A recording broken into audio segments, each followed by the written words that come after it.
This is part 2 of picking etude number 5. But we're starting actually 3 measures before the end. And what we're doing is this section is all kind of like a big B major series of arpeggios. We're starting on the 12th fret, 6th string, and then I'm borrowing my second finger on the 9th fret, 5th, and then 4th, kind of rolling it, playing the 8th fret 3rd string, and then we're coming up to the 11th fret 3rd string with the first finger, second finger on the 12th fret 2nd string, and then 11 and 14 on the 1st string. And then the next series, the next 2 beats, we're starting actually on the 9th fret 5th string, going through the same thing, 9 on the 5th, 9 on the 4th, 8 on the 3rd, 11 on the 3rd, 12 on the 2nd, 11, 14, and then 17 on the 1st string. So that's the only big thing, is we make that big jump there. So that section.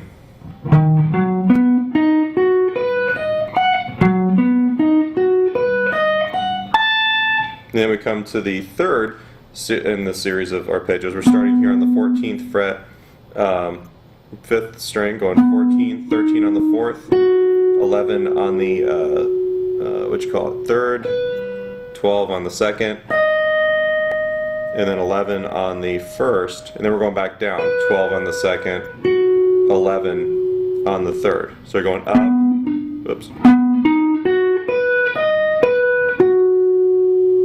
And then we're jumping down to the 14th fret, and that's all part of that B chord.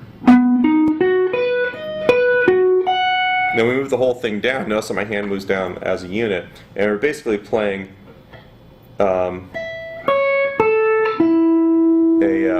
A major triad, and then we're playing a G major triad. Okay, so the A major is 12, 9 on the 1st string, 10 on the 2nd, and 9 on the 3rd, and then the G major, 10 on the 1st string, and then we're going to bar your 3rd finger, going 12, 12, 12, 12 on the 2nd, 12 on the 3rd, 12 on the 4th. That's basically like a G chord, and then we're moving that down 2 frets, and we're going the opposite direction.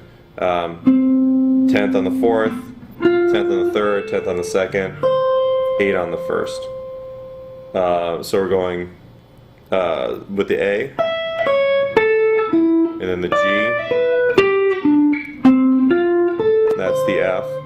Now the last one we're going to do is actually a B chord, and we're 7th fret on the 1st, 7th fret on the 2nd. Notice I did that rocking thing with the 1st finger. 8 on the 3rd, 9 on the 4th, and then we're resolving right here to 9 on the 3rd, basically like a big E. So that section,